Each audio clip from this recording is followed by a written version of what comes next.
এবার ঐতিহ্যবাহী পঞ্চমী এবং বারুণী মেলা জাঁকজমকপূর্ণভাবে Khowai Gournagar senior basic school ময়দানে অনুষ্ঠিত হবে। প্রতি বছরের ন্যায় এবছরও জাঁকজমকপূর্ণভাবে গৌরনগর সিনিয়র বেসিক স্কুল ময়দানে অনুষ্ঠিত হবে ৭১তম ঐতিহ্যবাহী পঞ্চমী এবং বারুণী মেলা।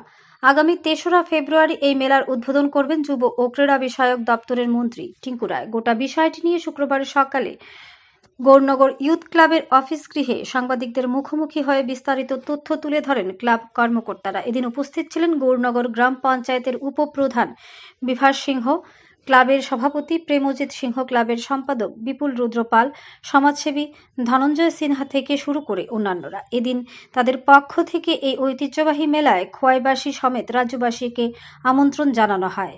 আমাদের এই যে গৌরনগর ইয়ুথ ক্লাব স্থাপিত হয়েছিল 1988 সালে, আর রেজিস্ট্রেশন হয়েছিল 1994 সালে।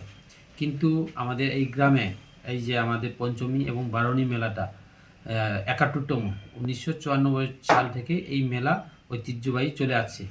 আর এবারে আমরা আরও ভালোভাবে সুন্দর করে 2 দিন ব্যাপী আমরা 3রা ফেব্রুয়ারি আর 4টা ফেব্রুয়ারি আমরা 2 দিন ব্যাপী আমরা অনুষ্ঠানের আয়োজন করা হয়েছে। আর মূলত এখানে বিভিন্ন সম্প্রদায়ের লোক আমাদের সমাগম হয় এই মেলাতে। তার জন্য আমরা সাংবাদিক ভাই আজকে আপনারা যারা আছেন আপনাদেরকে আমার অন্তঃস্থল থেকে ধন্যবাদ জ্ঞাপন করছি। আর এই মেলা 2 দিনের জন্য আমরা আয়োজন করেছি। প্রথম দিনে আমরা বিভিন্ন রকম সাংস্কৃতিক অনুষ্ঠান, আর আমাদের honourable minister youth and sport and youth affairs minister উপস্থিত থাকবেন চিফ গেস্ট হিসাবে। আর আমাদের খোয়াইয়ের চেয়ারম্যান শ্রীমতী টিঙ্কু ভট্টাচার্য মহাশয়াও থাকবেন উপস্থিত। আর দ্বিতীয় দিনে আমরা একটা মনোরঞ্জন, একটা গানের অনুষ্ঠানও আয়োজন করেছি। আগরতলা থেকে ককবরক বাংলা হিন্দি সবাই পরিবেশন করবেন এখানে। আর আমি সবার এই যে ত্রিপুরা রাজ্যের এবং খোয়াইয়ের সাব ডিভিশনের যারা